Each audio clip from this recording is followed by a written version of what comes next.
Um, so our Sunday dinner album this week is Table of Context by Cautious Clay was his name? Cautious Clay, yeah. Cautious Clay. I almost called the nigga Muhammad Ali. Uh like so how did you discover this album? So I found him. He had so the song, second song on the album, "Swim Home," was in the show soundtrack for 13 Reasons Why. Okay. Doing this like really emotional scene, and I was like, I like this song, so I just kind of found his stuff. And he dropped this album, I think around that same time that that season was out that I was watching it. So that's actually how I came through, found that the project.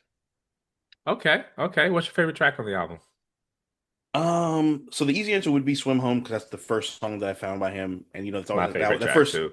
that first song by the artist that you find is usually that always holds a special place to you, So I'm gonna say that one, but my real favorite is "Something for Nothing," the last track.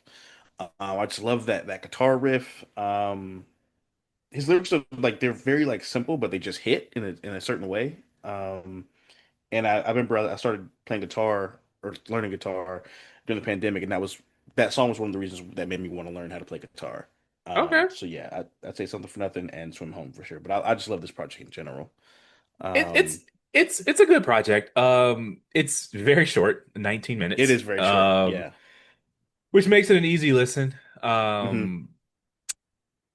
A lot of the songs are a little too sonically similar to me. It's Fair. kind Okay, of that's a hard fair to know criticism. where some start and some end, Some and end. they kind of blend together. But that's Yeah. that's what happens when it's 19 minutes long. I wouldn't. Um, does he have longer projects? Does he have more fleshed out projects? Yeah, he does. Yeah. Yeah. Okay, He's got probably 4 or 5 other projects out, okay. I How think. old is Yeah. he? So, I mean, you don't know off the top of your head. yeah, but see, I don't off the top of my head, I'm not sure. He's relatively young. He actually, I think he did a tiny desk during the pandemic. Um, Cautious Clay that was pretty good. is 32, so that's pretty young. Okay, yeah, he's young.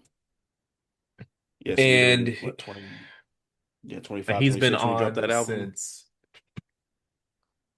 How long has he been on? He's been on New York City Kid. Yeah, I All think he's right. All independent. right. He's independent. He plays multiple instruments. He plays piano. I think, yeah, he plays guitar and sax. I think he might play piano, but I can't remember. Is this his most Um, critically acclaimed album?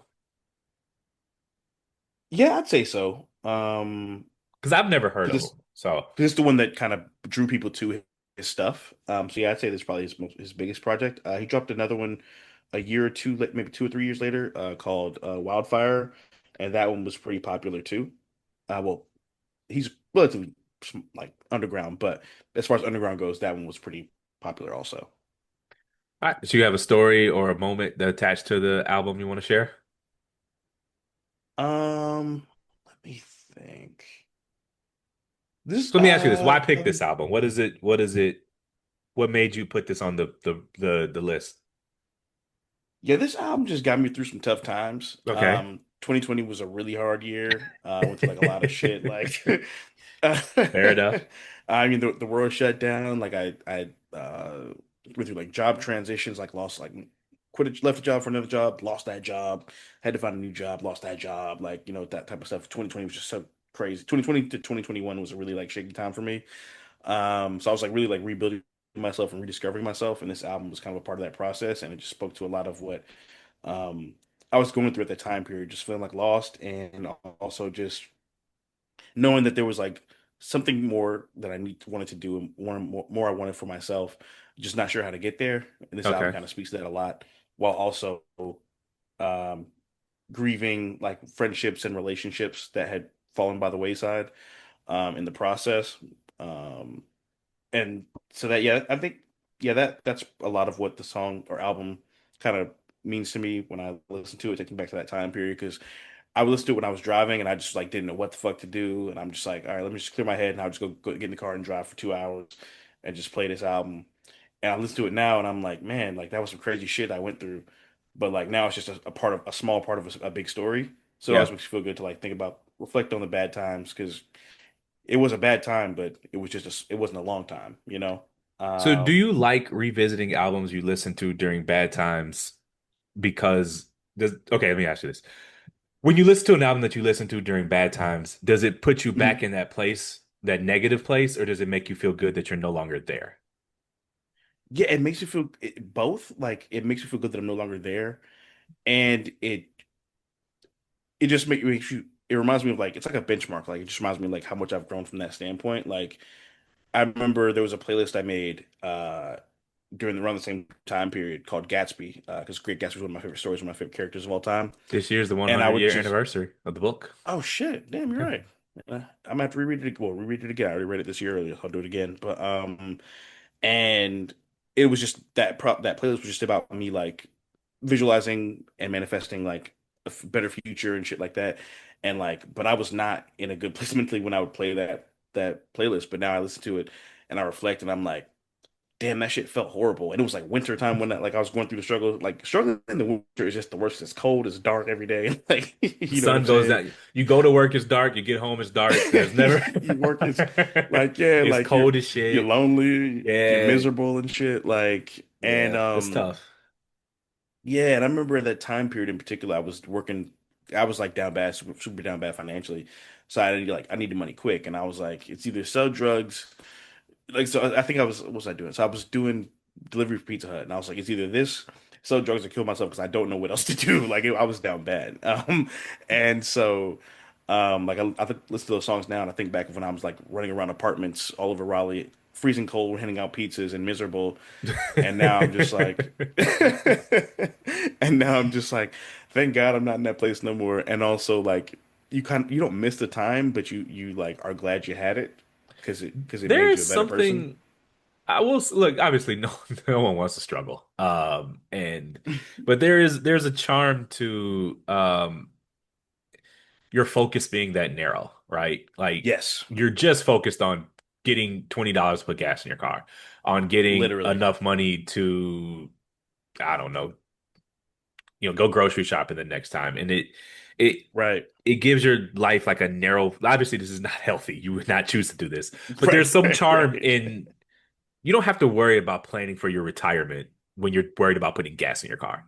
You don't have to worry Correct. about which vacation is coming in a year when you have to Hmm. put gas in your car. It narrows your focus and it gives It's you, it almost yeah. makes you like a video game character where you don't, there's less external factors You're because your so focus is focused, narrow. you don't.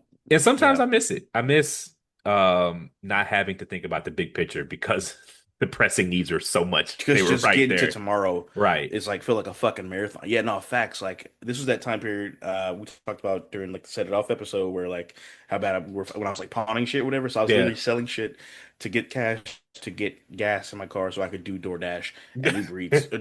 So I could do DoorDash To so that get I the could money to have the get your money shit to out. like yeah, yes, to get to work at Pizza Hut to like drive to get the cash every day, to have that to get the gas, to do the DoorDash, to make the money, to pay for my car payment. Like, you know what I'm saying? Yeah. Like, so yeah, I definitely for sure, I think back on that time period a lot, and it's like, man, like that time period I was doing that.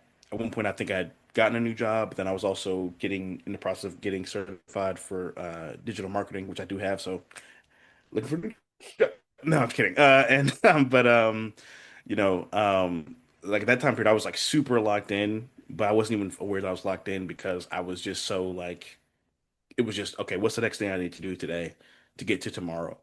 So yeah, I definitely relate to that 100%. Like I dropped crazy weight. Like it was a wild time. The thing, man, the thing, what, when, English, I found myself like, I understand why people who are going through it just play a lot of video games. Yeah.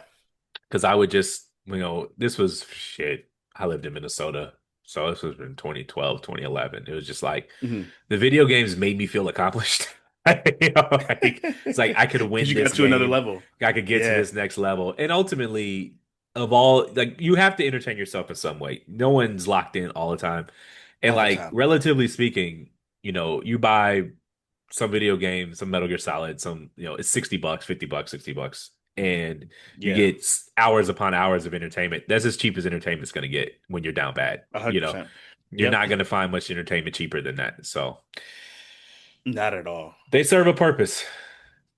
They do. They do. And it does kind of in a weird way like it almost conditions your brain to just keep going. Yeah. Like it kind of you kind of teach yourself like stamina and like resilience because you're playing the level, you're playing the game, you keep losing, or you can't get past this insert object for whatever type of game you're playing. But you keep playing it, and eventually you get good enough, or you're gonna get to the next thing, Yeah. and then you're gonna feel like shit because you can't get past the next thing on that level that you're at. Because the game's But you'll difficulty think about it. levels off. Correct. That's life though, man. Like you reach one level and then you get the next set of goals and you're like I said, the scope is narrow when you're just when your needs are when everything's a red light. But Yep. you reach some calm and you know you get on track with your bills and everything lines up. And then your scope of Hmm. focus widens and it's like, you know, someone just I remember a famous saying was Yeah. like the more money you make just makes you more aware of all the money you don't have, you know, and it just Correct. you Yes. you reach a certain level and then you can see it puts you in a room that you weren't in before, and it makes you feel inadequate all over again. Right. It's Yeah. like I finally Yep. got out of that old room, and now I'm in this new Hmm. room, and now I see all of the things that I don't have that I want Yeah. that I didn't even know existed when I was in that old room. So True. Like, yeah, like imposter syndrome is not a good feeling, but sometimes it can be the best motivation. I'm not big on imposter syndrome, but I do understand it as a real Hmm. phenomenon. I'm Yeah. you know generally speaking, I've never really struggled with confidence, so. Hmm. Um, you know, I never really felt like I didn't belong, but you do become Yeah. acutely aware of the things you don't have. And Yeah. some people it's motivating and some people it's depressing. I'm 50-50 on which, you know, depending on the day. But, Yeah. you know, I had a couple of work stories that I just can't tell, but we could talk about it off mic. But you Yeah, for sure. definitely it's crazy. It's just to see how people who've been in that room a long time talk is crazy. You'll never, you know. Because you're like, how are you here? Yeah, exactly. So you got anything else for this album, man? Um, let's see. So if I guess if I had a song I'd have to cut, I would probably cut um I'd either cut Sidewinder, which is the intro, or I'd cut Saturday Morning Cartoons. But I do love the feature on the on that song though. You know, I don't really, you know, I'm gonna give you your flowers a little bit. I don't really do the emotional stuff. I did not like this album, but hearing you Yeah. talk about it has Mhm. reframed it for me. Got you. It made me want to. I've listened to it 3 times. Once Yeah. this morning, once at 6:30, and once at 7 o'clock. And if you notice, I've had more questions for you than comments on the album because I just didn't. I Right, don't see right. it's destructive. Like you brought this album because it meant something to you, and for me to shit on it, Right. that's just not. That's you know that's not what we're here to do. Yeah. Right. Um, but yeah, like I now I'm going back and thinking about some of the songs and framing it in the mindset that Hmm. you put me in, Right. and you know, I'm gonna go back and spin it again. Okay. I like it now, having not even re-listened to it. So Right, right, right. Yeah. you he should put you on the team because you just sold it really Okay. really well. So we get Appreciate your it. flowers for a second there and just say that you took me from just not really liking it. I thought it was one long song, but when Hmm. you described it and you frame it in the way you answered the questions and the way you made me think about situations that I've been in similarly, it made me Right. appreciate it in the moment more. So Yeah. hats off to you, sir. Appreciate it. Appreciate it. Next week you Yeah, want to it's do great for R&B or when you're rap? night. I'm sorry, what are Uh, you saying? let's see. Oh, I was gonna say it's great for nighttime, and it's great for when you're like in a contemplative mood, or when you just like have some downtime and you just like want to like just exist in a space. That's when the album really uh hits home. Fair enough. R&B or rap Um, next week? R&B or rap. Let's see. Which We've are done two just, straight R&B albums. I So mean, they're kind of like generic terms, but you know what the no, audience fair. knows what Yeah, we yeah. mean. Singing or Yeah, rapping? let's do yeah, let's do some hard shit. Let's do some hard shit. All Pause. right, we're gonna do DMX's Dark and Hell is Hot. Okay. I'm fucking with it. Next week, the audience, DMX is Dark and Hell is Hot. It is his debut album. I think 1998 off the rip. So, Yeah. That's the um, year he dropped two number ones, right? yeah, he did Flesh of My Flesh, Blood is My Blood like 4 months later. Yep. Um, Which is some crazy shit. insane, but to me it's a classic. It's also my father's favorite rap album. So, Okay. um, you know, so it's there's some. I was hoping you picked rap. My R&B So one was gonna there's be an Malibu by Anderson .Paak, but I'm kind of okay. let's get some tough shit out here. So we'll